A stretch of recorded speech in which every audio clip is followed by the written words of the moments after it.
Today is the second part of my conversation with Wade Keller from the Pro Wrestling Torch. We're going to finish our breakdown of WrestleMania 33, and that's going to include the Randy Orton versus Bray Wyatt match, Bill Goldberg's match against Brock Lesnar, and The Undertaker's ride off into the sunset. But I asked you guys to let me know what your thoughts were about WrestleMania, and I got a couple of emails that I'm going to read to you that you guys sent me.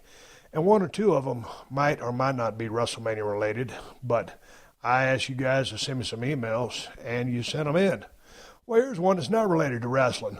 Hey, Steve, I just want you to know that not everyone is offended by Jesus H. Christ on a popsicle stick. I grew up a good Catholic boy and was even an altar boy for 10 years. As an adult, I've been working as a multimedia director for my church for 7 years, and I'm in no way offended by anything you say on your podcast. Jesus H. Christ, these pussies need to lighten the fuck up. Michael.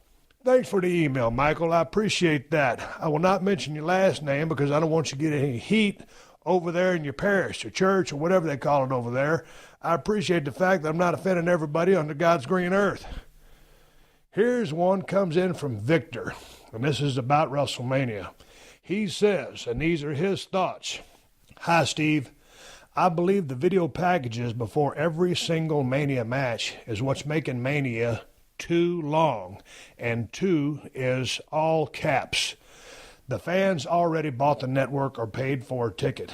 WWE already has our money, so there is no need to keep reminding us. We know who's wrestling. Maybe a couple of video packages so we can buy a hot dog or take a dump, but not every damn match. A few advertisements for upcoming events, I get that. You are by far the most famous wrestler of all time. But I don't care if Stone Cold and The Rock were tag teaming with Jesus Christ himself. Us fans are so damn spent, you'd probably get scattered cheers if you were main eventing today. No offense. I've been to quite a few Manias, and I've seen what the fans say, such as, hurry this shit up, or hopefully this match is quick because I'm fucking tired. He goes on to write, if I'm a wrestler at Mania, I'd probably want my match to be in the beginning or middle so I can get the full energy from the fans. By the end, us fans are like zombies in The Walking Dead. Respect, Victor. Well, I'll tell you what, the length of the show was one of the points that Wade kept bringing up about how long the damn show is. And so that is from an actual fan who's been to several WrestleManias, and those are his opinions. I understand from a WWE standpoint that they are trying to give you everything but the kitchen sink, but sometimes in giving you everything but the kitchen sink, and they include the kitchen sink on WrestleManias, it can be quite a long ordeal. As I was talking with Wade, whether it was on last week's podcast or this one, I had heard from several fans that were in attendance. It was pretty warm. It looked like there was a pretty good breeze going on, but when you have that many bodies, and I think the attendance was right around 75,000, that many bodies so close, generating all that heat, and you ain't got no air conditioning, or like I said, it could have been breezy, but that's a long-ass time, and people were hot, tired, thirsty. So, hey, man, those are long shows, but that was an email. I appreciate that, Victor. Here's one. Hello, Steve. I'm a longtime listener from Lone Star State, Texas. My name is Kelvin Fitzpatrick, and I'm 22. My questions are, what was your favorite segment involving Kurt Angle? Were you ever approached for another GM role? And can you tell a road or backstage story? Those are my favorite. As you may hear all the time, you are my favorite Hall of Famer. I listen to you every day when I'm at work. Sincerely, Kelvin. Hey, Kelvin, I tell you what, all the segments I did with Hall of Fame inductee Kurt Angle, also Olympic gold medalist from the 1996 Olympics, were just a lot of fun. Kurt was one of those guys, if you told him something or he read something, he remembered it like he had a photographic memory. And he was very, very smart and just had great instincts and great timing. But my favorite Kurt Angle story, or one of my favorite moments with Kurt Angle, was at a house show in Fresno, California. And Kurt always gets mad when I tell a story. Well, he laughs about it. He doesn't get mad. Anyway, we all know what a world-class athlete Kurt Angle is. And the intense training, all the training logs, all the video logs that he did on his journey to the 96 Olympics. I mean, this guy is one of the best athletes ever. So anyway, we're in Fresno, California. I'm working with Kurt Angle in the main event. I can't remember what year it was. I was pretty damn hot. It was probably 97, 8, 9, whatever it was. Shit, I can't remember when he broke in. We were lighting Fresno on fire in a barn burner of a match at a house show, and goddamn, I looked down and Kurt was huffing and puffing and kept huffing and puffing, and I looked down again, and fuck, he was turning purple. Fuck, Kurt Angle was so blown up. He was turning purple. I had to pick his ass up. I said, goddamn, what the fuck's wrong with you? Send him in the ropes, knock him down so he could catch a breath of fresh air. And I always told Kurt Angle, God damn it, I guess if I blew your ass up in Fresno that bad, by proxy, that means if I would have went to the Olympics in 1996 and competed in wrestling, I would have beat your ass for the gold medal and you would have won the silver. But it was one of the proudest moments of my career. Out of all the titles that I've won, all the cool things that have got to do with Stone Cold Steve Austin, one of my proudest moments was blowing up a straight-up shoot gold medal Olympic wrestler in Kurt Angle, and I blew his ass up big time. And I think that was the only time in the history of Kurt Angle's wrestling career that he ever blew up. But I was there, right there in the middle of it with him in the squared circle, and Stone Cold Steve Austin blew up a gold medal winner. Kurt Angle, I never, ever let him live that down. Here's another one for you. This is from Matt Davis. Steve, love your latest episode. Just wanted to give some feedback. Love the point of the kick out on 3 as a lost art. A great example of that, if you want to give your listeners, is Hogan versus Warrior at WrestleMania 6. Interesting. I've had several emails about the kick out on 3. You got to make sure that 3 count gets in and then you kick out. I didn't go back and look at WrestleMania 6 and watch Hogan versus Warrior, but check it out if you want to see a 3 count and then a kick out to keep someone strong. Now, when I talk about the kick out on 3, I'm not saying that is warranted for every single match that everybody is in. There's a time and a place for that type of kick out. There's a time and a place for just someone to flat back and lay there for the solid 3 count. So when I say the 3 count kick out for power or to show that someone's still strong or has those fighting instincts or that fighting spirit, you don't need to do that every single match. There's special circumstances, there's certain cases which warrant that kick out. Here's an email from Corey. He says, these are emails that you guys sent me. He says, I feel like the WWE could have given The Undertaker a better last match. A legend like The Undertaker deserved a better opponent, one that could have given him a better match. I didn't care if he won or lost. I would have just liked to have seen a match that was memorable and would be up there, not necessarily better than his matches with HBK or Triple H. The match was riddled with miscues and the lack of ability that Roman has shown through yet again. Roman Reigns is not the future, and the push he is getting is unfathomable, in my opinion, is a mistake. There are much better talent who are getting buried because of this. And that's from Corey Morrison. You know, you got to look at it like this, Corey.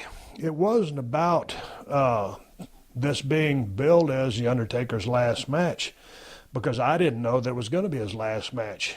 It caught me totally off guard when Undertaker took off his gloves, his trench coat, and his hat and walked away. So it wasn't about putting him in there with some of the greatest talents of all time so he could have a good send-off. It was him passing the torch to a guy that's going to stick around and be around and hopefully down the road draw a lot of money for the company. And when you add to your resume a victory over the one and only Undertaker, man, what a resume builder that is. And so you can take it for what it is, or you can look at it from, the standpoint that you want to look at it, but it is what it is. It wasn't about the Undertaker having, they're just this 5-star spectacular all bells and whistles type match. It was about the totality of the direction that the company's going in, and I thought it was very fitting. Again, I thought it was a hard-fought match. You'll hear that when we talk about it in the back of the podcast.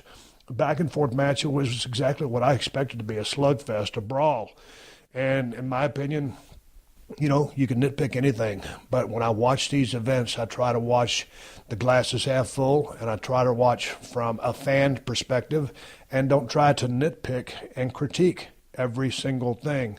So you'll hear us talk about that match at the end of the podcast, but I appreciate you sending in your thoughts. Here's another one. It's a little bit lengthy, but this is from Rob Francois, and Rob says, "Hey, Steve, I listened to the first half with your WrestleMania 33 review with Wade Keller this morning, and while I usually respect Wade's opinions, Wade was far off on his take on some of the matches. I, like you, appreciate going along for the ride and suspending my disbelief. After 30 years of watching professional wrestling, this gets hard to do sometimes. That being said, I take exception with Wade complaining about Shane McMahon not being a believable threat to AJ Styles. Wade said that someone who is in a corporate or managerial position shouldn't be able to go head-to-head with one of the best wrestlers in the world. Should we remind Wade that Stone Cold Steve Austin fought Shane's father, the chairman of the WWE, Vincent Kennedy McMahon, a man in his late 50s, against the world's toughest son of a bitch? I didn't have a problem with that back then, and I sure as hell don't have a problem with it now. I thoroughly enjoyed watching Shane and AJ light it up, and I thought Shane was very believable since he's been in the ring against the best in the world many, many times and grew up in the business. To me, that's plenty enough reason to believe that Shane could be a credible threat to Styles. Wade has either been around the IWC too much or has gotten jaded in all his years of covering the sport of professional wrestling. Sit back, enjoy the ride, and don't take this crap too personally. I love the match, and I love the entire show. It's one of my favorite WrestleManias of all time. I appreciate all your years of entertaining me, and I love your podcast. Keep up the great work. Maybe it will win an award one day." Well, Rob Francois, thank you for your thoughts. I don't give a flying fuck if this podcast ever wins an award, but I appreciate your email. Wade is certainly entitled to his opinions, as I am entitled to mine, and you are yours. I tend to side with you on this as far as, again, I thought it was a badass match. I thought it was a great match to start the show.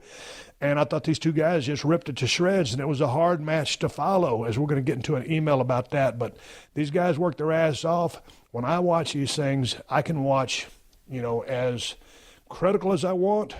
As a guy who's never really left the business, I don't wrestle anymore, but I'm still a student of the business, and a guy who got to a very high level in it, so I have my understanding and my take on things. But I choose to watch as a fan, and I want to go along for the ride. Now, the stuff that doesn't work obviously really sticks out to me and jumps off the page at me. But again, I want to see the guys and the girls go out there in that squared circle, 20 by 20, tell their story, have fun, take you on a ride, and enjoy it. I'm a fan, so I choose to watch it like that, and then I have my opinions later. Here's another email. We've got two more before we get on to the show. From Steve Vaughn. Steve writes in, "Just my opinion, with all the animosity Rollins had built up towards Triple H turning on him and the way Triple H was focusing on the injured knee of Rollins, I think I would have liked to have seen Seth unleash all that pent-up frustration and hatred and use the sledgehammer to focus on Triple H's old detached quadricep injuries by evening the playing field and totally destroying his quads to help with the storyline. I think it would have made the Rollins win a lot stronger." Man, that's a great point there, Steve. He goes on to talk about the roster switch-up. I don't want to get to the roster switch-up. But, yeah, the match could have been a little bit shorter, and had it been a little bit more offense-centric towards Rollins to help him in that rage in his quest to totally destroy Triple H. And I think Triple H was billed as the creator and the destroyer. I think that's a great point. I thought, whether it's just shining Rollins up, by running from him, high spots that he ends up coming out on top, him just using fist and boots, whooping ass, that's a great point. To use that sledgehammer to extract the revenge by going to work on that quad, and like you said, evening out the playing field. That's a great point. So anyway, Steve Vaughn with a pretty damn good email. Good point. Lastly, before I get into the body of the show, this is from Aaron Stocks. "Hey, Steve, I just started watching WrestleMania. A little later than most will have watched it, so I don't know the general feeling out there. watching AJ Styles versus Shane McMahon, and these two just had an amazing match, throwing everything but the kitchen sink at each other, and it's only the first match. I can't help but feel the rest of the show is going to struggle to follow it. My question is, do you think that in this day and age when everyone is working so fast and over the top, those in charge should put more thought into what they allow guys to do in their matches earlier on the card so that the matches later on can come across as more exciting? Big love, Aaron from Sheffield, England. Thank you, Aaron, for the email. Big fan base over in the UK. I appreciate y'all's support over there. That's a great point. And, that goes from just way back in the day when I started wrestling in 1990, and I went down to Tennessee and Dutch Mantell was booking, and I was going out to work my match, and we was jerking the curtain. I was working with a guy working in a hood, and Dutch came out there and he said, "Hey man, just listen to him. So you guys go out there, give us 8 or 10 minutes, go home and get the fuck back here." And so he didn't want us to go out of the ring. He didn't want us to use any tables, no chairs, no bullshit, no gimmicks, no concealed weapons, nothing. Just have a match. And so that was the way it was way back in the day. And so you always want to build your show to a climax. And so, man, when you got two guys out there, on the first match, ripping it up like they did, the East Coast thing, whatever Shane does, the coast-to-coast thing that Shane does from one turnbuckle to the next with that trash can, all the great stuff AJ does, the stuff on the desk. You want something to start to show off with great energy. And, at WrestleMania, you want to let guys just kind of go hog wild and go crazy, but it can make it difficult for the guys following you to have their match. So you make a great argument there, but I think WrestleMania is so much about the spectacle and the totality of all the matches and just everything but the kitchen sink being presented to you.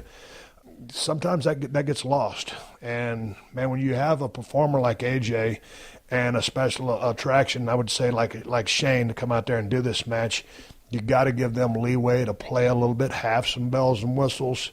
Sometimes you got to draw the line somewhere, but you don't want to hamper or hinder what they could do. Just left to their devices of just having a straight-up wrestling match would have been pretty hard. Obviously, they could have done it. Shane's a hell of a hand. AJ's one of the best in the world. The match wasn't unfollowable. You're talking about the entire company and all those bodies in there, all the names. Some of the ladies get crammed in the matches where they don't have enough chance to really shine, but we're talking about the building process as we get to that main event. And like Vince always says, in WrestleMania, you have that last match, but he likes to look at it as there's really 2 or 3 main events, and then you have the match that ends it all, which, in my opinion, is the real main event. Make no mistake about it. Brock Lesnar versus Goldberg was huge. There were other huge matches on the card, but the main event of this WrestleMania was The Undertaker versus Roman Reigns, and Undertaker ends up, apparently, or so it seems to me, retiring. They had to follow everything that was done before them, trying to, tell their story. Lots of right hands. You're going to hear us talk about this in the match. But to your point, you always want everything to build. Sometimes that can get lost in translation when trying to give the show. Sometimes that gets lost in translation trying to give the fans everything that they came from, I think, 62 countries, from all 50 states in the United States, all the way down to Orlando to see. So anyway, hey man, I'm going to jump back into conversation here with Wade Keller, Randy Orton versus Bray Wyatt. You had some interesting takes before we started recording. Yeah, I mean, I think this was what people kind of feared it was, and then they added the, projector images of worms and bugs and stuff as some just weird hocus pocus thing. Whoever brought that up in the creative meeting, the answer should have been no, and you're not allowed to contribute anything more to this meeting. Not, oh, yeah, that'd be cool. Like, I think it just says something about either the confidence that they had in Bray and Randy or the mentality of what people think wrestling fans will accept. The notion that Bray Wyatt was making that happen doesn't work. He wasn't. There was somebody in a truck. hitting buttons. And so you have to have the idea that Randy's going to be scared because somehow this is some magic trick. It's not. It's the same thing as the fire, from the torch lighting up the ramp. It's something that's done in production. So it made the whole thing just seem corny. And I mean, yes, there's probably some 8-year-olds who are talking about it in third grade today. But beyond that, I think that it doesn't belong. It's not. It just didn't help the match, and maybe it distracted from the fact that Bray and Randy are just kind of B- players these days. I keep waiting for, and I understand Randy's got his beat up and he doesn't want to get hurt and he's over to a certain degree, and you kind of know what you're going to get with Randy. And he's, to coin, the old derisive comment that the Authority made about Daniel Bryan being a B+ player. I mean, Randy's kind of a B- guy. You're not going to get a bad match from him, but you're not going to have an adrenaline rush of a match with him. But I kind of understand with Randy why. I don't get with Bray.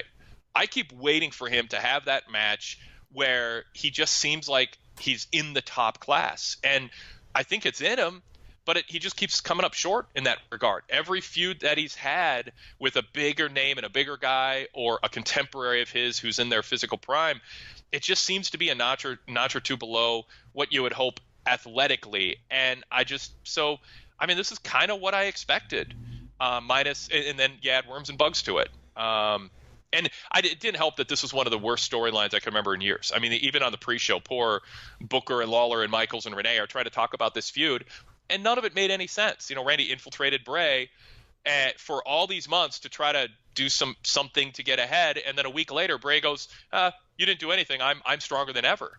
Like, what? So now the heel took everything away in terms of selling what Randy did. So the whole thing was a mess, and it deserved to be in the third match on the show. And Jericho and Owen should have been here. Unfortunately, because the title's on the line, I have mixed feelings because I don't think the world title should be that early in a show. But yeah, I mean, this was a downer, and I'm as disappointed as I expected to be, I guess, in this match, and I wasn't crazy about it to begin with. Man, I'm so such a fan of Bray Wyatt's potential. Yeah, he has great promo ability. He has a great character, but that character, in my opinion, and what do I know? This is just my opinion, and you and I are talking. Probably no one will listen to this show. I think he laughs too much. I just don't see what there is to laugh about so much. When I look, Jesus Christ, the gimmick that Dan Spivey played. What was that guy's name? Waylon Mercy. God, yeah. He came off as kind of scary. And he'd laugh a little bit, but it was that kind of different laugh. And then you look at Jake the Snake Robert, probably very influential on Bray Wyatt. Jake, holy smokes, you talk about dark, you talk about twisted, you talk about serious, you talk about scary. I think Bray Wyatt has the potential to be much more effective than he is. I think he's very talented. I think he's very smart, but he needs to twist things around a little bit. And the laugh thing, it's just, to me, it's not getting any heat.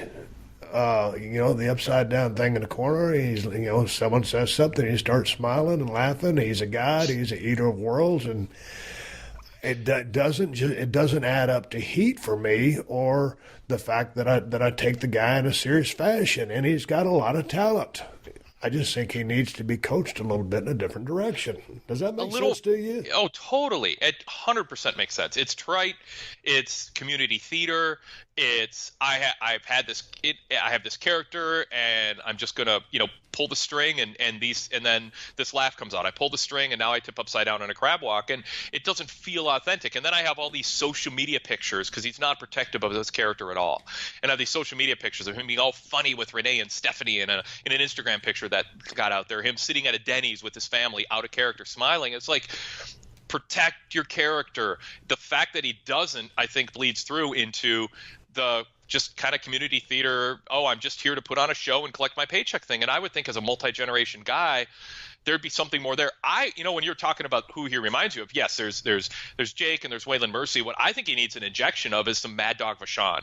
Somebody where there's a little bit of a viciousness, a little bit more, I'm going to scratch your back and remove a body part. And I just don't – maybe he thinks that's not appropriate for corporate WWE, but I want a little more viciousness from him, and I think fans should fear him a little bit more in terms of physically what he's willing to do in the ring, and not just he's going to be kind of this kooky psychological cult leader guy, even though WWE won't say cult leader or compound because that doesn't fit with what they're doing. So, yeah, I mean, a little more Mad Dog Vachon. I love the Mad Dog Vachon reference, and when I talk about laughing too much, when you think, okay, man, that reminds me. Well, it doesn't remind me of, but it brings to thought.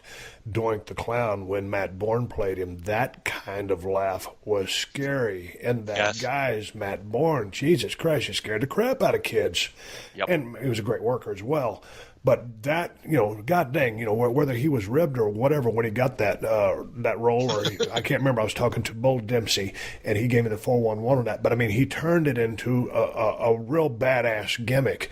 And so, you can laugh, you can do all kinds of things, but just in the tone, the authenticity of it. And I'm not going to get into the social media aspect. If he wants to take pictures with his family, I'm accepting of that. But we'll just dial it down to the squared circle and work within the structure of the WWE, and along with not so much authenticity, it's that one speed working. It's the crossbody with the head, and there's not commas or periods in his work. It's always run the ropes full speed and a crash, run the ropes full speed and a crash, and pick a body part, torture somebody. As sadistic as you are with those worms crawling everywhere, the crickets or whatever the animals are, scrap that, but torture somebody. I mean, pick a body part, destroy them, and then make your focus, inflicting pain, and rather than be worried about laughing. And so,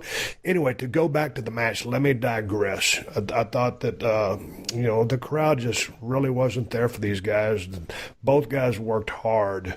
The effort was there, but just the result wasn't that great. And Randy wins the title. He's the WWE champion.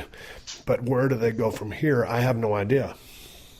No, I don't either. I mean, Randy, I just don't think anybody's excited. I think people see Randy as a star. I don't think they see Randy as a guy who's going to light up any show. And this is a business that's about promos, and it's a business about giving people that adrenaline rush payoff in the ring. And Randy's not doing that these days. And so he's valuable, but not to be your world champion. So I'm kind of expecting and hoping they transition to something else, because again, I mean, I respect Randy and I know what he's good at, and I don't mean to discount that, but I don't think he's at a point where he should be the centerpiece of a brand. And I just don't think in this era with the TV time to fill and the big payoff pay-per-view matches that people are paying to see Randy's matches anymore in that way, in that spot. And and discussing this match, not crapping on either guy, I'm dissecting it, we're discussing it. Randy Orton has all the talent in the world. Can he do it? Absolutely he can.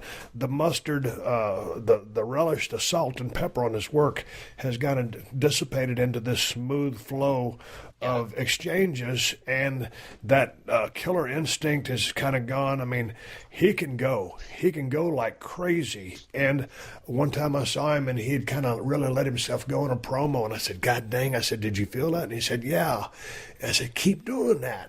And so he had lit the people up. He just redlined them. And so he got away from that red line, and he's not redlining them anymore. And it's something that was hit or miss, in him from the beginning, but he can do it. He has all the talent in the world. It'd be nice to see him rekindle that. Let's move on. Brock Lesnar versus Bill Goldberg. I'm not going to sway you because I want you to go first on this, and then I'll jump in. It was I said it for AJ and Shane. This was the best case scenario for this match. Neither guy was asked to do anything that they wouldn't be able to do and do well, and that the fans weren't hoping and waiting to see. The Suplex City, the crowd exploded for it. They ate it up. If you were a Goldberg fan, you got to see him do his spots. It was designed to please a Goldberg fan. It was designed to please the Lesnar fans. It was designed to please the fans who wanted a spectacle, and they didn't get it at Survivor Series, but they got the shocking finish that in and of itself made up for the fact that there wasn't a match, because my God, who saw that coming? My God, Brock lost. The guy who ended the streak just lost in one move or two moves, whatever it was. So this was the match everybody's been waiting for. It didn't even hit the 5-minute mark, and it shouldn't have, but I'm glad it hit the 4-minute mark. And the guy who's going to be around and needed to go over strong won. And the fans did not reject this match, because I thought it was meticulously and masterfully booked and executed to avoid any chance of the fans turning on it, either because it was too short or too long or too ambitious or not ambitious enough. The word that comes to mind with this is sweet spot. It hit the sweet spot of what these two at their age in 2017 in that spot on the card could do. Your thoughts? I thought it was absolutely perfect. I just loved it. Everything about it. I mean, these two guys, Brock Lesnar and Bill Goldberg, are not rocket scientists. They're not scientists. They're not wearing lab coats. You've got a Neanderthal caveman versus a Cro-Magnon caveman with high intensity. I mean that as a compliment, because both guys are friends totally, of mine. God dang. Where else is that a compliment? But yes. Yeah, exactly. I thought it was spectacular. It was. I was thinking, God dang it, can Bill go 6 or 8? Because I was thinking maybe they're going to try to go 6 or 8. Because remember, this is Mania, and they went about 30. They went about a minute and a half, give or take, in those first two extravaganzas, and they were setting up. They were making Bill. And, Brock was along for the ride, as he should have been and was, and it was perfect. And so to go out there the way they did this, bam, a couple of suplexes and that spear out of nowhere, holy smokes. And they just had the camera on Brock when a spear came out of nowhere. And from then, I'll use my one 4-letter word, the shit was on. I just thought the pacing was perfect, the delivery was perfect, the body language, every single thing. And you could see Brock's big ass towards the end. I thought he was just going to snatch Bill up and just really deliver that F5 with a little bit more mustard than he did. And God dang, when you look at the pace these guys set for as big as they are, for what they did, taking those blows, because believe me, taking those Germans ain't easy. And those spears, when Bill's bringing those spears, those ain't no walk in the park either. I thought they destroyed each other, and I thought the match was absolutely perfect. To your point, the 4-minute mark, give or take whatever it was the magic spot, and the crowd responded accordingly. People were jumping up in the air. They were doing the yes thing, and they bit hook, line, and sinker on everything that these guys delivered, and that's all they needed to deliver was 4 minutes of pure bell-to-bell whoop-ass. And this is where the star rating system doesn't even work. I mean, how do you give a match this limited that goes less than 5 minutes like 4 stars? Like, you can certainly justify it on a lot of levels, and then on another level, you're like, it just wasn't long enough. There wasn't enough to it. It just this is a match. It's sort of like Shane Styles too. It doesn't really fit the star rating system. It has limitations. This was a match that absolutely was what it needed to be. It wasn't AJ Cena. It wasn't a classic in that way. But you're right. The crowd jumping up and down with their hands in the air. It was the first time they did that since the Hardys. Since the Hardys came out and since Matt grabbed the belts and celebrated with Jeff. There was the first time in the show, and it had been a long time between. But they had that energy for this match. And Goldberg did what he had to do. He looked the part. He talked about how grueling it was to look the part at his age. But Brock's facial expressions and the subtle things that he does are so masterful and so talk about Bret Hart. Brock is authentically Brock, and he knows who he is and what he is, and he is unabashedly that. We don't know that with Seth yet. Going back to Seth, we don't know what authentic, unabashed Seth Rollins is. Gotcha. We do with Lesnar. He shined here, and the spear of Goldberg into that timekeeper area was delivered what it needed to, but it was those signature spots in the ring that are so over, and the kick out and Goldberg's reaction when it didn't work. When the jackhammer didn't work when it had before, and the leapfrog. Tremendous. Didn't see that coming, and he jumped. Yep. He's got about a 40-inch vertical, Jesus. But the way he leapt up there, didn't see it coming, just a perfect takeout spot for Bill. It was awesome.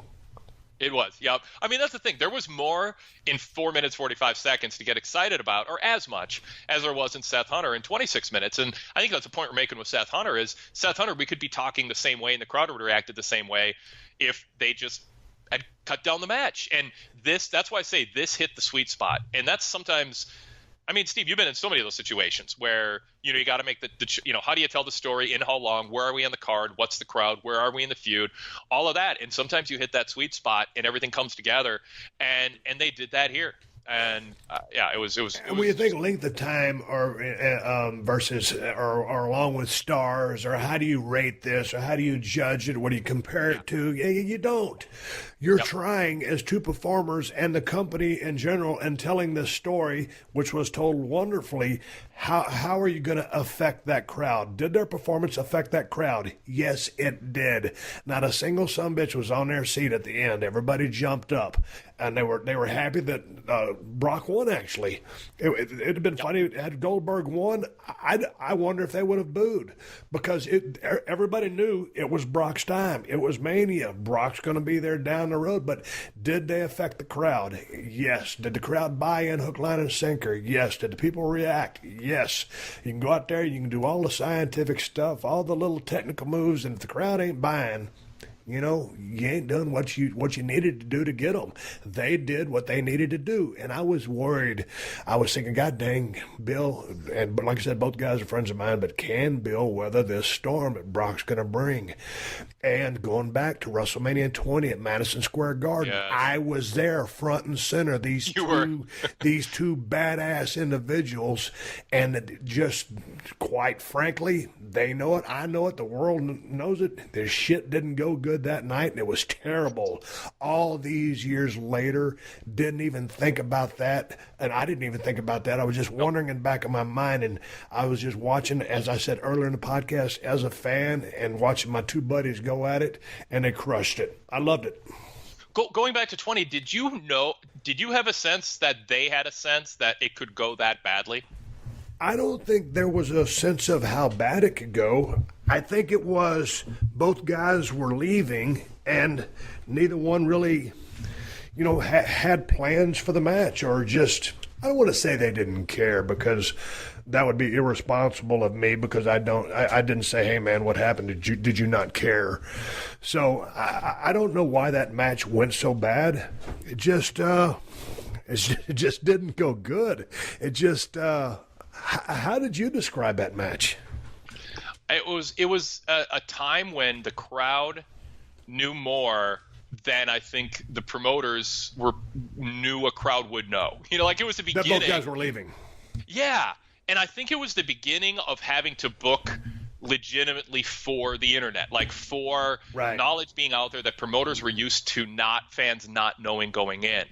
And I think that played into it. I think you played a part because they liked you better than the other two guys. And I mean, like, it was like that perfect imperfect storm where it just everything that could go wrong did. They saw two guys who they didn't think had their heart in the business. And when you're going to WrestleMania, your heart's in the business, and you want to sense that the people you're paying to see love it and eat, sleep, and breathe it. And they will sense that and appreciate it.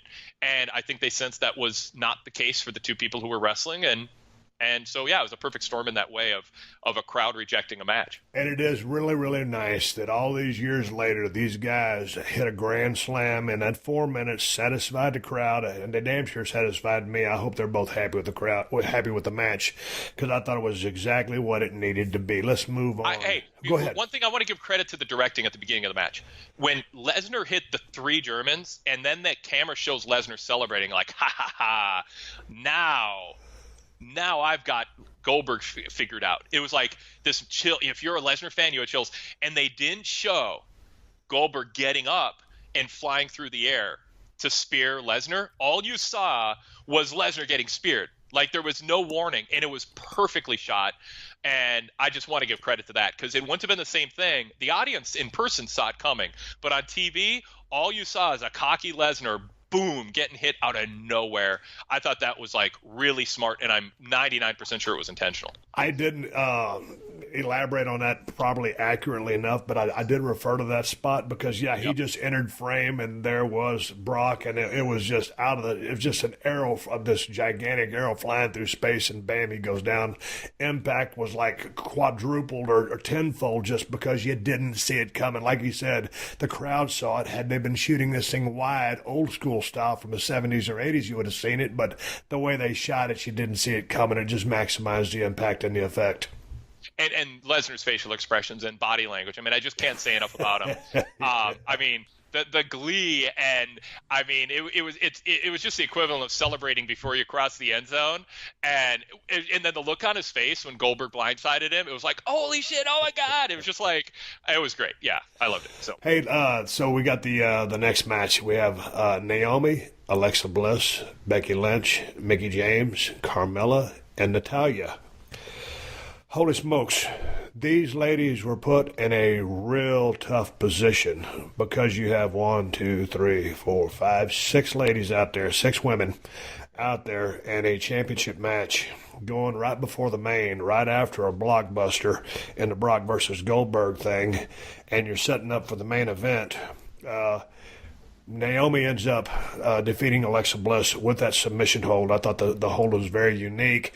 A little bit of discombobulation as this thing got started, and they settled into a real fast-paced match because of the time or lack of time that they were given. I thought, given what I saw, these damn ladies worked their asses off and gave maximum effort. It's really hard to say much more than that about it because it was really a series of events happening and then the finish happened.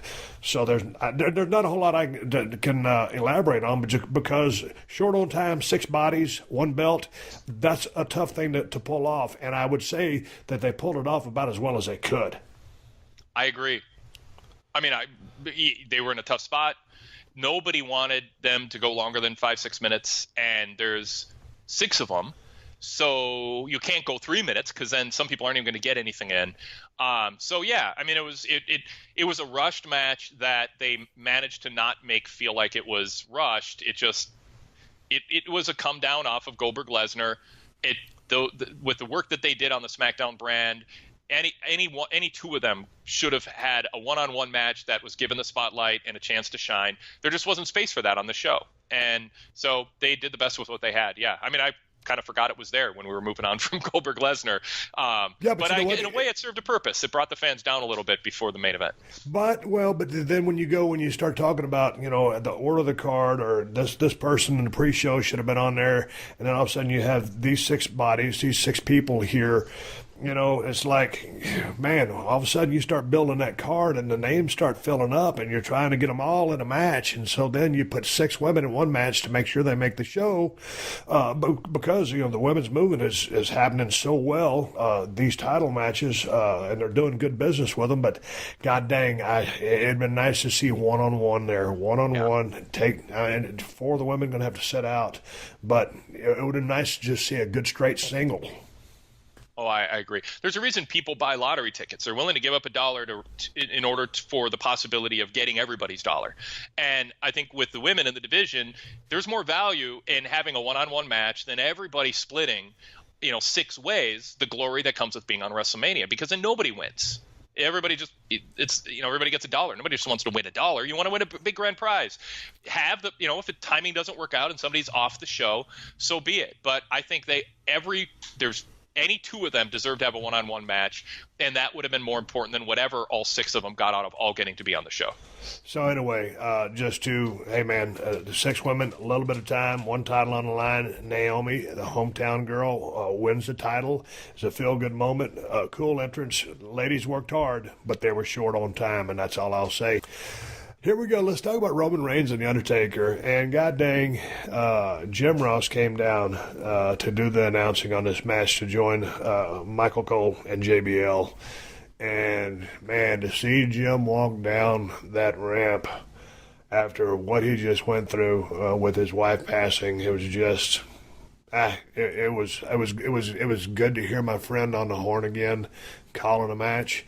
I can only imagine how he felt. He went down there, he fulfilled his appearances and did some the commentating for this match we're about to speak about. But boy, my heart sure went out to Jim, still does. After everything they went through, did you expect to see him there, Wade? Yeah, I mean, there were some reports out there that he'd be there for Undertaker's presumably last match. This has been talked about for a while. It was not a last-minute move.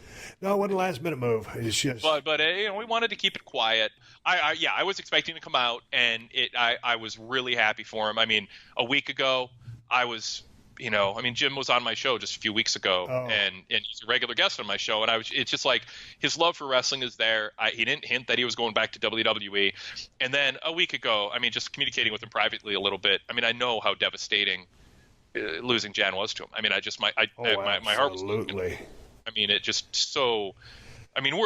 Words can't describe it, and nobody should have to go through what he's going through. And so the fact that, I want to say this carefully, but I think the fact that WrestleMania was, just a week or two, WrestleMania weekend was a week or two later, gave him a chance to just get away from the sadness and to just reimmerse himself in something that is a passion and a love, and to be able with this timing to be around so many people who feel a bond with him, know him, love him, support him, and for him to be able to be immersed in this again, surrounded by a support group, I think worked out well for him. I think he was probably ready, maybe ready for it. Whereas if it was all this happened last weekend, he might not have been ready. And for this to come back to WrestleMania and call Taker's last match, I'm sure it was bittersweet, but I was really happy that they were able to make that happen. Okay. Tell you what, your thoughts on the match? I feel like Taker looked like somebody who was past the time that he could put on the match that his pride would want him to put on. I think that he gave it his all, and in a way it's a fitting end, because I don't think anybody's going to look at this match and say one more match to Taker, because he left it all in there. But it came across...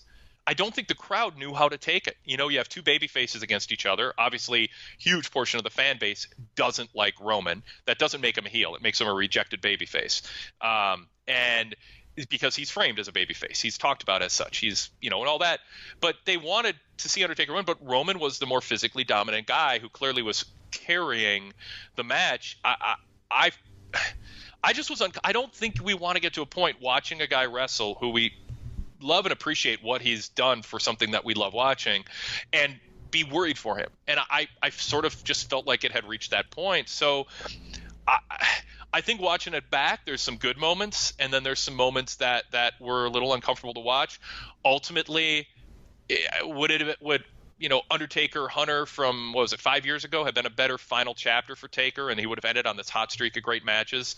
Probably, but that was, $5 million in payoffs less or whatever, if he did that. So yeah, it was a little bittersweet to have that be the match that he goes out on. I'm on the edge of my seat. I'm kind of curious what you thought, Steve. They went 23 minutes. I want to stop talking and hear you. Well, I got what I thought I was going to see. And when I saw Taker come into the ring, I'm looking at a guy that I've known for a long time, got a whole lot of respect for. Had one of my first matches with in Dallas, Texas, when I stunk out the joint because I couldn't hear the calls. So I've known Undertaker for a long time. We don't call each other, we don't text each other, we don't ride together, but he's a friend. And when we see each other, we shake hands, and it's just like old times. I saw him walk down the ring, and I didn't know he was going to retire after this, but I saw him walk down the ring, and I'm just thinking to myself, man, how is this guy doing this? He's 6'10", he's almost 7 feet. When you got to understand, I've talked about this over and over before on my podcast. I was 6'2", 250, 260. Hey, man, I was a hard bumper. But those guys, those longer guys, from a physiological, kinesiological, anatomical level, the longer you are, just the more beating your body takes. And he's one of the toughest guys in the history of the business, and had one of the greatest runs in the history of the business, with one of the greatest gimmicks / characters in the history of the business, and a stand-up guy. And to see him walk down that ring, I didn't know it was going to be his last shot. So I was expecting this to be a slugfest. It was going to be a brawl, a lot of right hands, and I knew there was going to be a desk or two. And sure enough, that's what happened.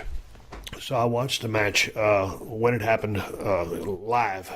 And then I watched it again this morning when I watched the show. And when I watched it last night live, I saw the finish, and I turned the television off. Mm-hmm. all I saw was Roman Reigns go over after, they had that botch towards the end. That was unfortunate. You really hated to see that because Yeah. I know they really wanted to pull that off and they couldn't. They covered and continued like two professionals. So, anyway, the match was exactly what I thought it was going to be. A lot of right hands and, just two guys dressed in black and two guys working baby. And that's a hard formula to work with to start off with. So anyway, I watched it again this morning, and then I saw the end of the program. Well, hell, after Roman Reigns gets to 1, 2, 3, he leaves. Undertaker is laying there in the middle of the ring forever, and he finally sits up, and then it had reminded me of the sit-up that he tried to get up during the match and fell over again on his side. And I was just thinking, gosh, this is that old gunfighter. And after slaying so many people, it's time to just ride off into the sunset. So I thought the match was exactly what it was, whatever you think it was, or anybody that saw it thought it was a brawl, some neat table stuff, and then, the finish. But I thought, by the way the show went off the air, when I saw The Undertaker take off those gloves, because I haven't been on, social media, hadn't been on the internet, hadn't been on anything, so I didn't know any of this. I saw him take those gloves off and then his jacket off, and I saw him lay that hat there. And then so in its totality, his retirement coming at the end of this badass, legendary gunfighter, fighting his last fight and losing and hanging it up, and then walking up that ramp, holding up that right arm forever, and then descending into the stage. I forgot about the match. Yeah. And the match was what it was. It was the end of WrestleMania. One thing that I took away from that match was that Vince always talks about making people smile. Mm-hmm. This time he wasn't trying to make people smile. This was paying respects to The Undertaker, who was riding off into the sunset, and he goes down in defeat to raise up Roman Reigns, doing the ultimate favor, and then riding off into the sunset. And so it became about the totality of his career, which we can't even begin to discuss on this podcast because we'd be talking for 6 days. And so all of that hit me, and that's what I took out of that match, that Roman Reigns just beat one of the biggest legends in the history of the business. The match had its moments. It wasn't a thrill fest. It was a solid story, and Undertaker gave it his all, and he's one of the toughest human beings I've ever met. So one word came to my mind as he walked off, or after he did the favors and then went down into the stage, and that was respect, spelled out in all capital letters. Yeah. And that's pretty much it. I mean, it'll be interesting to see what they did yesterday as we speak on Monday Night Raw to signal the end of his career. Will he come out? I mean, because to me, Wade, tell me your take on this. When he took off the gloves, the coat, the hat, and laid it down, he walked away from that Undertaker gimmick. So if we see him ever appear again, will it maybe commentary at an autograph session or any kind of WWE function, will he don the Undertaker stuff again and go back into character, or has he completely, that was it, that was the last ride, no pun intended, and so their lies or their died or there was given up or relinquished the Undertaker gimmick from now on, and now he will be Mark Calloway. Or you know what I'm saying? Totally. Yeah. I mean, I hadn't. Did he lay that gimmick to rest permanently? I don't want to see him wrestle again. I think he's done wrestling, but did he retire the gimmick? I hadn't thought about that. I don't know. I think that if he did, I respect the hell out of that decision and the symbolism and the way that he went about it. And I think that would be totally appropriate. That means it's the guy Mark Calloway from now on, who, if he does an autograph session or he's at the Hall of Fame, and the symbolism is that was the end, and he's never going to play that part again. And I like that a lot. I also can't rule out that he just wanted to send a real direct message to the fans. This is the end of the career of The Undertaker. So I'm not sure. I mean, I like your scenario better, and I kind of hope that's the case. And I don't think he'll ever be in a position where he'll feel he needs to be Undertaker again. So yeah, that's a fitting ending. What did you think of Roman Reigns' body language in the story that they were trying to tell? Because it seemed like he was trying to say, it was a little Michaels Flair-esque in, I don't want to keep doing this, but you keep getting up. And I think the story of the match was, Reigns recognizing, I'm going to win. It's just a matter of when, and I'm not taking great joy in the accomplishment. And Undertaker left it all on the field, all in the ring. Like every last thing he had, it went even further than Reigns wanted. But Reigns kind of had that look of, I have to keep going. I've got to win. It wouldn't be respectful not to. I have to just do what I got to do to finally put him down. I thought he played it as straight as you could. I thought he didn't overplay it. He didn't underplay it. He played it just the way he felt it. And the way I watched him do it was seemingly perfect. Yeah. According to how everything went down. I don't think you could yuck it up, ham it up, gloat about it.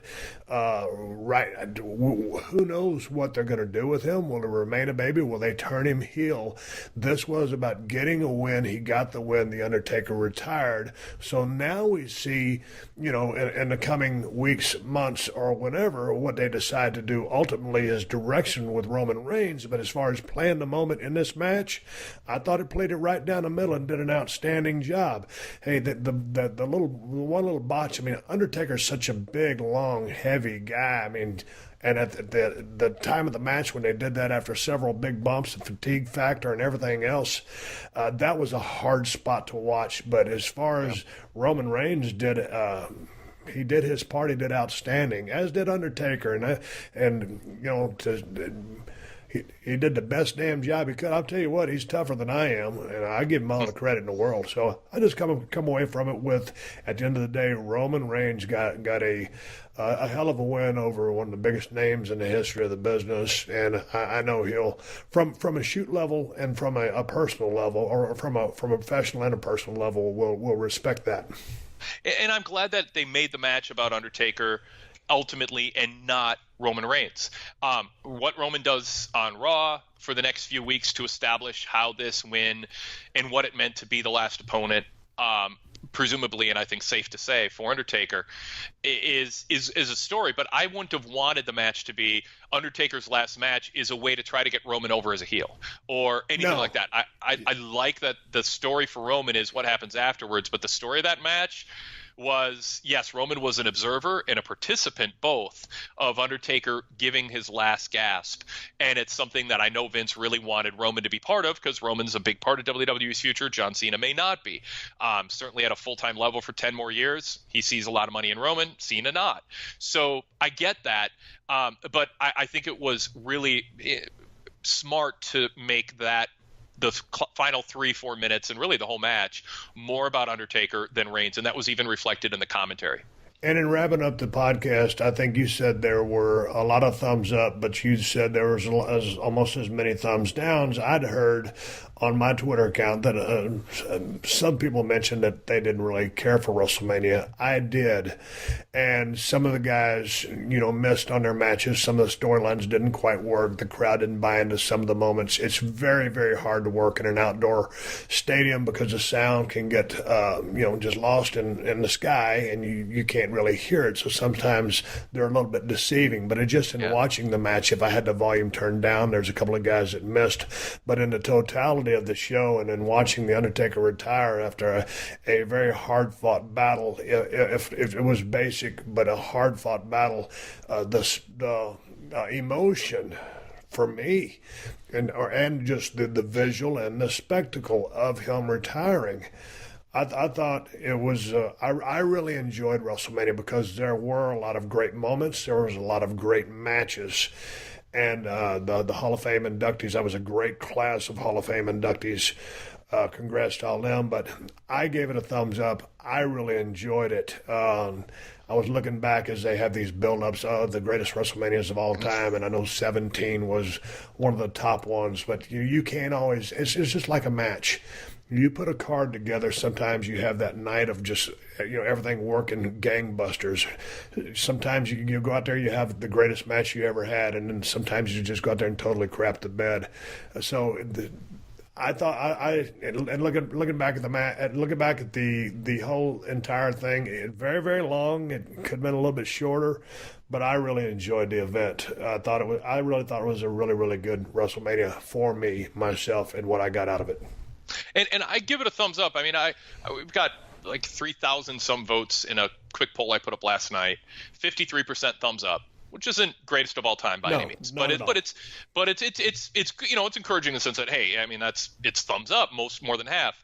34% thumbs in the middle, only 13% thumbs down. So that to me is that's kind of how I am. I'm like, there's some aspects of it that pulled me down from a strong thumbs up, and the length of the show was one of them. I mean, that was a long time, 6.5 hours. I mean, for that many, like, to watch it in two chunks, I think I would have liked both halves better than the whole. I think they need to do something about it. They have this flexibility now with the network without the 3-4 hour window for pay-per-view, and they're pushing it. And I think for the sake of the wrestlers, it's more respectful of the wrestlers who are going to be on the show to give them a fresh audience that will give them a chance and not be exhausted and fatigued than it is disrespectful to keep some people off the show. I think it's more respectful, keep people off the show and let the people who are on the show have a fresh crowd for 3.5 hours, then throw everybody on the show, but go 6+ hours. Well, and I hope they adjust that. Man, I tell you, I cherry-picked a few matches, as I said before I went to sleep, and so then to come back and watch the whole event the next day, and I even skipped, the kind of the opening ceremony, so to speak, and got straight into the wrestling because we were jammed on time, and I have some other business that I had to take care of, so I was jammed up on time. And then to watch this entire pay-per-view, obviously you always want to give people their money's worth, to travel all from around the world because it's a global event. It's a big event. It's a huge event, and it changes the economy wherever they're at. That's how many, $100 million plus generated. But it was to watch in one dose in one sitting, just watching in the best seat in the house, which is my lazy boy chair that I'm sitting in. There's a couple of bathroom breaks in there. There's cooking some chicken breast. I mean, it takes a while to watch one of these events because of the length that they are. So, it's like there's I guess there's pros and cons to everything, but I need to find a sweet spot, I guess. But the WrestleMania show is the biggest show of the year, so man, they're just trying to hit you with everything, including the kitchen sink. So on one hand, I can understand it and respect it. On the other hand, sometimes you get the bad side of that comes with it, and that's the time. And sometimes that audience tires out on you in those outdoor arenas. It just looked like the wind was really gusty, or unless they had fans blowing on them, Wade. But I heard from some of the people there that they got pretty tired because it was a little bit warm. Yeah. Oh no, it was in the, I think, high 70s at the starter, and then dropped down a bit from there. But the heat was an issue. Once the sun set, it was better. And you could have those bodies packed in there next to each other. No, I know. No, absolutely. I mean, it's a long time to sit, even with, going to the concession stands and bathroom and stuff. I mean, wait, real quick, we ran a poll on it too. 36% said the length of the show was a big detriment. 34% said a small detriment. 24% said it's fine, and 6% said it's a positive. So, I mean, a pretty strong indication that the length at that level the last 2 years, no matter how good the matches are, it's still too much. So I just, for the sake of those who are on the show, give them a fresh crowd. It's just not fair to the wrestlers. I mean, yes, you can have a Goldberg-Lesnar moment, but I just think if this keeps up, there's going to be some more negatives and positives to the length. On a parting note, I would like to say congratulations to the WWE on a hellacious, WrestleMania is the culmination of the year. And congrats to all the guys and girls that participated, the refs, and everybody that went. Hope your journeys were safe. I'm talking with Wade Keller, the Pro Wrestling Torch. Been covering this business for a long-ass time. Wade, it is always a pleasure talking with you. Let's do it again sometime. Absolutely, Steve. Thanks a lot. Steve Austin, Unleashed. All right, everybody, give me the go home cue. So I'm going to wrap up this podcast and ride off in the sunset. Before I do, I want to thank Wade Keller from Pro Wrestling Torch for joining me. It's always good talking to Wade about the business of pro wrestling, the Tuesday and the Thursday show this week. And I want to thank everybody for sending in your emails to questions@steveaustonshow.com. I really appreciate the feedback and appreciate the questions. Please keep those emails coming, whether you just got something to say, want me to answer a question, or want to complain about something or give me something to talk about. I appreciate the responses and I appreciate the emails. Gives me stuff to talk about, and you take a load off my shoulders when you send those emails in. I read every email that gets sent here to questions@steveaustonshow.com. Hey, man, let me give you guys something to watch before I ride off in the sunset. I was watching the NXT TakeOver pay-per-view right before WrestleMania. I didn't get a chance to watch the whole event.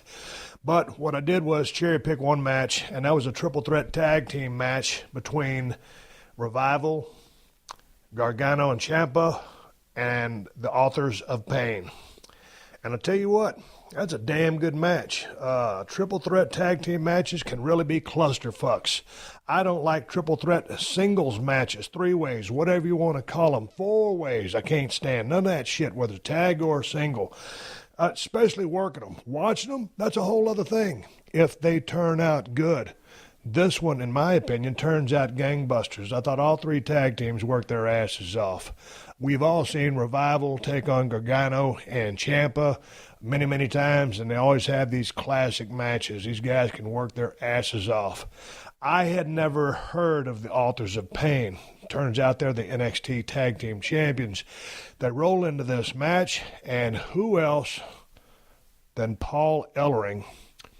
They roll into this match as the champions, and I'll be goddamned if Paul Ellering is not their manager. Holy shit, Paul Ellering has been around the business for a long time. I used to train, or try to train, with Paul way back in the day in my WCW days, because Paul was always extremely strong and trained his ass off. Very intense individual, very smart. And it was just real cool to see Paul pop back up on the scene. For those of you that knew Paul was with them, that's cool. But for me, it was a surprise and good to see him. Goddamn, man, Paul looks, hell, he still looks like he's 45 years old. So anyway, they rolled into this arena, and I thought they just tore the house down with a damn good match. You can see the magic of the Revival kind of holding this thing together. Gargano and Ciampa also doing a great job of holding this thing together. And then the Authors of Pain, you know, probably the greenest, well, they are the greenest tag team in this endeavor, but they held their own. And I thought that they put them in a position to always make them look good. These guys are big, physical. The match made sense to me. A lot of good shit going on. So check that match out. And if you dig it or if you don't dig it, send me an email and tell me why you did or you didn't. And that's my match for you guys to watch. I'll get in there and watch the entire pay-per-view ASAP. I've been meaning to watch that. Maybe I'll watch it this evening when I ain't got nothing to do and football ain't on TV. So I'll probably watch the whole pay-per-view. If I do, maybe I'll report on a couple more matches that go down on there. Amen. ProWrestlingTees.com/Steve Austin has all the shirts I wore filming the last season of Broken Skull Challenge. And I want to thank everybody over in the UK, all those different countries over there that have been digging Broken Skull Challenge on Dave TV, man. I appreciate the support of the show. We'll see if we get another episode. We'll see if we get another season of Broken Skull Challenge. But all them T-shirts, they're at ProWrestlingTees.com/Steve Austin. And my beer is Broken Skull IPA. And you can find it at InsideTheCellar.com and see if they ship it to your state. If you're in California, you can find it at Whole Foods and Total Wines. And you can find everything that is related to me, Steve Austin, at BrokenSkullRanch.com, including the Cold Steel Broken Skull knife and the brand new Working Man's knife.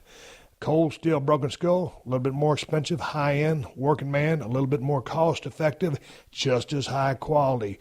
Very badass knives from Cold Steel Knives. And you can find this thing on Amazon or BrokenSkullRanch.com or ColdSteelKnives.com. Hey, I got to say one more thank you to all the sponsors of the Steve Austin Show. That's how I'm able to do this podcast for you free twice a week. And you can all find my sponsors at PodcastOne.com. Just click on the Killer Deals button at the top of the page, then click on the Steve Austin Show banner. And just a reminder that the Steve Austin Show is also a participant in the Amazon Associates program, and that's an affiliate advertising program designed to provide a means for me to earn fees by linking to Amazon.com. You can link to Amazon at podcastone.com by clicking on the Killer Deals button at the top of the page. Hey, folks, keep listening. The 60-second AP News headlines are coming up next. Until then, my name is Steve Austin, and I will catch your ass down the road. Download new episodes of Steve Austin Unleashed every Thursday at podcastone.com. That's podcastone.com.